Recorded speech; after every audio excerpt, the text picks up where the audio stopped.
Olá,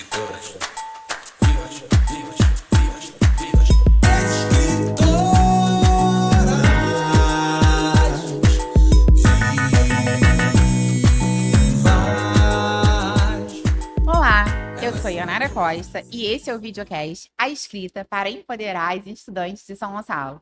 Eu vou começar com uma audiodescrição.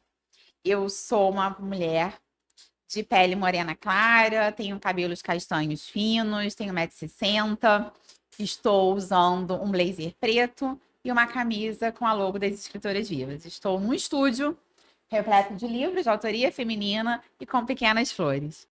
Esse videocast ele foi contemplado pela Lei Paulo Gustavo, pela Prefeitura Municipal de São Gonçalo, aqui no estado do Rio de Janeiro.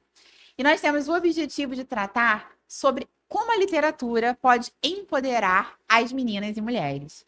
Isso de todo tipo de educação, né? Segundo os dados do Tribunal Superior Eleitoral, das pessoas que são filiadas a partido, 46% são mulheres. Mas vocês sabem que apenas 18% das candidatas são mulheres? E quantas dessas atingem os cargos do executivo, do legislativo? E aí a gente vai pensar numa outra coisa. Se nós temos menos mulheres no poder, nós temos menos políticas públicas para as mulheres. Como é que a gente pode mudar isso?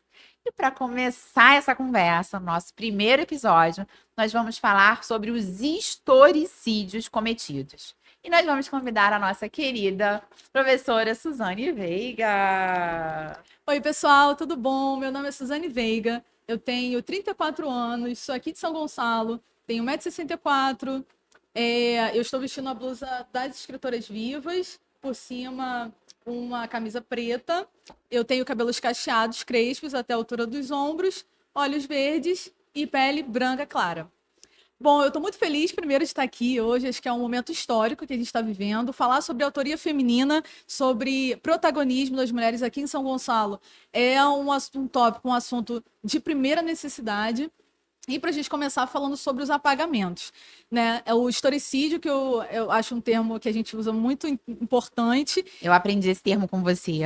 Eu aprendi com a Constância Lima Duarte, que é uma pesquisadora brasileira. Ela usa um termo chamado memoricídio, que é esse apagamento, né? Esse ocultamento da história das mulheres na literatura brasileira. Então, é muito importante a gente pensar nos espaços de legitimação, como que é importante a gente dar voz e firmar realmente o lugar das mulheres nos espaços de poder. Suzane, às vezes eu falo para as pessoas que a gente luta contra os apagamentos das mulheres. E aí eu recebo sempre a pergunta de volta: o que é um apagamento? Perfeita essa pergunta, acho que é muito pertinente. Um apagamento seria um ocultamento ou ostracismo que acontece com a contribuição, com o trabalho das mulheres. Então, por que isso surge? Acho que devido a duas causas. A primeira é o não pertencimento, né, o não lugar dessa literatura, dessa produção de autoria feminina, por conta de não estar nos espaços, ocupando os espaços de poder. Se a gente pensar na literatura brasileira, uma grande instituição de legitimação é a Academia Brasileira de Letras. Então, ela foi fundada em 1897 e somente em 1977, quase 100 anos depois, que a primeira mulher escritora foi permitida, né, a sua entrada na academia, que foi Raquel de Queiroz, 1977. Então, a gente só por isso percebe como que essa entrada da mulher nos espaços de poder é feito com muita luta, né, com muita persistência. Inclusive, a própria Raquel de Queiroz escreveu um poema chamado A Catecúmena, quer dizer, aquela quem foi dada permissão para entrar. Hoje a gente chega já chutando a porta, né? Mas nessa época a gente tinha que pedir permissão, como licença poética. E aí, só não deixa de ser também um feminicídio, né? Esses historicídios. Eu pensei aqui no livro da Natália Polesso, Amora. Logo no início, tem um trecho no prefácio que ela destaca uma pesquisa, né? 72,7% dos escritores brasileiros são do sexo masculino. 62,1% dos personagens são homens. E o personagem médio é um homem branco, heterossexual, intelectualizado, sem deficiências físicas ou doenças crônicas, de classe média e morador dos grandes centros urbanos. Isso contribui também para os nossos apagamentos? Com certeza. Eu acho que hoje uma palavra-chave é representatividade.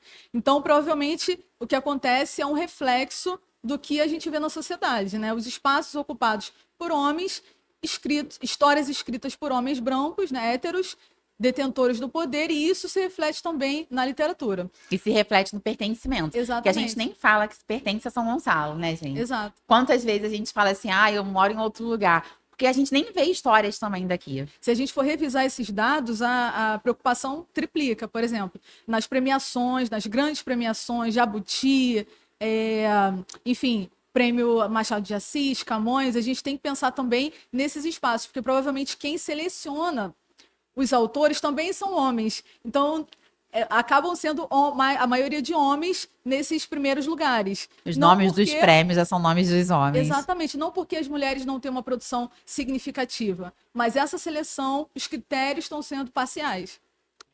A gente vem sofrendo apagamentos, né?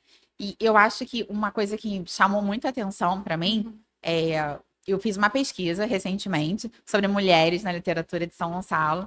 Tem sido cada vez mais difícil achar essas mulheres antigas, as mulheres do passado. E aí eu confronto o contrário. Eu vou procurar na literatura mulheres e eu encontro casos de violência. A gente tem muitos dados de violência sobre mulheres, muito feminicídio. E eu estava fazendo uma pesquisa, achei a história de um homem na década de 70, nos anos 70 exatamente, que ele agrediu fisicamente a sua companheira. E aí ele não foi preso, não aconteceu nada com ele. Eu tô lá folheando o jornal para procurar as mulheres na literatura e encontro que depois ele tentou matar essa mulher. E aí esses dados estão relacionados com esses apagamentos das mulheres? Com certeza. Eu acho que a gente hoje está falando muito da mulher no lugar de cuidado, né? Como que ela tem que abrir mão da sua produção. Isso aconteceu com muitas escritoras que tiveram que abrir mão da sua produção, do seu ofício, do seu trabalho, em função de problemas que são sociais, ou seja, tinham que lutar pela sua sobrevivência, para conseguir se separar de maridos abusivos. A gente estava falando da Narcisa Malha nos bastidores, né? Também foi uma mulher que sofreu violência. Acho que essas histórias têm que aparecer. E o trabalho que você está fazendo de pesquisa aqui em São Gonçalo, acho que vai ser vital para isso, para não cair no ostracismo, né? No apagamento, a contribuição dessas mulheres, que foi muito importante, né? Ela foi esquecida, mas teve uma atuação muito importante. Eu estava falando da Academia Brasileira de Letras, por exemplo, a gente tem a maravilhosa Júlia Lopes de Almeida, que foi na época, no século XIX, início do século XX, foi um monstro assim, da literatura brasileira, muito reconhecida, inclusive internacionalmente, mas que não ficou para a história. Ela tinha importância na época de Machado de Assis. Só para a gente ter um parâmetro, não querendo comparar, mas são produções diferentes. Mas ela teve uma importância social, histórica muito importante e acabou não entrando nos manuais. Então, por isso, quando eu falo nos espaços de poder, de legitimação, essas mulheres não entram na história justamente por causa da historiografia, né, do registro histórico. Como professora de literatura há mais de 2 décadas, era algo para mim que, assim, era como se não existissem mesmo Sim. essas mulheres. Então, eu pegava o livro didático, ia estudar, Exato. ia dar aula, dava sempre exemplo de homens, de homens, de homens. E em algum momento, uma pessoa falou para mim, esse aqui é o primeiro livro que uma mulher escreveu. Eu falei, não, não pode ser. Como assim a mulher só escreveu aqui? Vamos fazer essa pesquisa. E aí vamos conhecer, né? A Júlia, vamos conhecer a Narcisa. A Juca Machado. Juca Machado. Minha Maria sujeita, Firmina. Da minha tese. Pois é, são muitas escritoras, e o que aconteceu foi, no primeiro momento não existia. Depois existiam mulheres elevadas a nível de quase que de exceção, que aconteceu com Cecília Meirelles, por exemplo. Exato. Então, no modernismo era só a Cecília Meirelles. Só depois só a Clarice. Exatamente. Isso a gente também tem que acabar. Tem espaço para todas. Tem espaço para todas as mulheres. Para Ionara, para Suzane, para Cintia e muitas outras, porque a gente está trabalhando agora em rede. Então, a autoria feminina, a gente trabalha em rede, a gente trabalha em parceria. A gente não trabalha com competição, nem com um sistema de exceção. Isso aí é da historiografia masculinista, né? Vamos botar assim, que apagava a produção das mulheres. Então, hoje a gente está pensando, principalmente a partir da pandemia, como que a gente pode trabalhar em outros espaços de autopublicação, de publicação de coletivo, as mulheres trabalhando realmente em rede. Eu acho que isso é a grande contribuição da autoria feminina no século XXI, hoje em dia. Que bonito isso, né? O olhinho chegou a brilhar aqui, a pessoa ficou emocionada, porque a gente está falando de um movimento, e aí a gente tem várias autoras aqui. Eu queria falar um pouquinho da Chimamanda. É maravilhoso. Né? Eu acho que os livros da Chimamanda, eles batem muito nisso. E esse daqui, o Sejamos Todos Feministas. O perigo de uma história única, eu acho que estão muito a ver do que a gente está falando. O perigo de uma história única é isso. É uma história única, contada pelos homens Exatamente. brancos. E se essa história está sendo sempre contada pelos homens, os dados vão ser sempre favoráveis para eles. Sim, sim. Eu acho que é muito interessante a gente pensar nesse perigo, né? Como que uma história, que a história é diversa. E dependendo do foco que a gente dá, né, do recorte que a gente faz, daqueles autores que são escolhidos para estar naquele Exato. lugar, isso representa para a posteridade a morte dessas histórias, esses apagamentos. Então, cabe a nós também fazer esse trabalho de quase que de escavação, né? Esse trabalho Trazer de todo trazer mundo à à tona tona. para dar o seu lugar de direito. A gente está fazendo nada mais do que trazer de volta a importância que houve realmente na história. E aí eu comecei a pensar nisso, não foi pela literatura. Ah, Ou melhor, foi pela interessante. literatura. Foi um livro que eu li, que eram sobre mulheres que lutaram na Segunda Guerra Mundial. Né? Ah, A guerra não tem não tem rosto rosto de de mulher. mulher. E aí eu fiquei pensando assim, mas as mulheres lutaram na Segunda Guerra Mundial. Vocês já viram, Uhum. gente? Alguma mulher, um filme que a mulher tava Aham. atirando, que tava dirigindo. Quantas mulheres vocês viram? A gente não vê, por quê? Elas foram apagadas. Tá aí Sim, mais um histórico de apagamento. As russas, elas foram pra guerra. exato. Lá, Segunda Guerra Mundial, o mundo se acabando, elas foram lá e assumiram a posição. E aí, o livro da Slevena Alexievich, não sei se eu falei Aham. corretamente o nome, ela conta a história dessas mulheres que lutaram na guerra.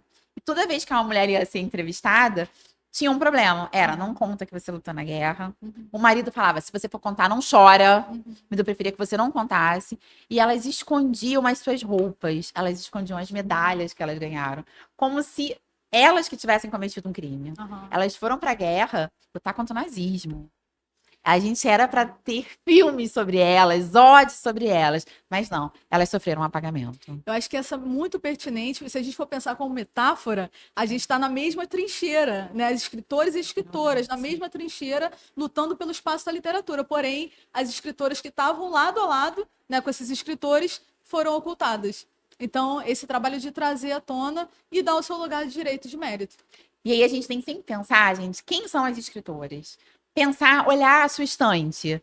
Quantas mulheres você tem na sua estante? Você lê livros de mulheres? Você presta atenção que tem protagonista mulher? Tem uma teoria que diz que quando você assiste a um filme, tem duas mulheres, elas conversam entre si e elas falam de alguma coisa que não seja relação amorosa? Ai, gente, isso é muito importante. É um cansaço. É um As formas cansaço. de representação, né? A gente tem que pensar nas formas de subjetivação de nós como sujeitos. Então, a literatura, o cinema, enfim, o audiovisual, né? A forma como a gente criou o ser humano de se representar. Então, se a gente só vê as mesmas imagens, tem esse perigo da história única, da visão única, da imagem única que a Chimamanda está trazendo para a gente pensar. Se a gente vê sempre as mesmas pessoas representadas, sempre da mesma forma, a gente nunca vai pensar nas outras formas de ser, né? Como não ser da mesma forma e tentar melhorar.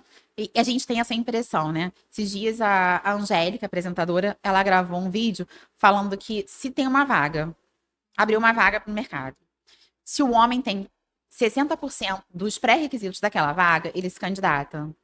A mulher, se ela não tem 100% dos pré-requisitos, ela não se Ela candidata. tem que se provar Ela tem que ver que tá 300%. tudo certinho. Ah, sim, agora. E ainda corre o risco dela se candidatar e ela perder para alguém que só tem 60%. Aham. Então, qual é o nosso lugar agora, enquanto mulheres, para empoderar outras mulheres para contra os historicídios que a gente ocupe esses lugares? Eu Ai, não quero ser perfeito. cota. Sim, Eu me sinto perfeito. cota eventualmente. Não, perfeita a sua colocação. Acho que as mulheres que conseguem, assim, com muita luta, chegar nesses lugares, né, de poder, de fala, né, de representação, puxar outras mulheres. Não é meramente um meme, né, de internet, uma mão puxa a outra. Isso é real. Isso é o que a gente está fazendo aqui em São Gonçalo enquanto coletivo. Eu não quero estar num lugar sozinha. Eu quero que as minhas companheiras estejam lá. E minhas colegas de luta estão nessa trincheira, nessa luta pela literatura para chamar outras mulheres, né? Para estar nesse lugar também que tem espaço para todas.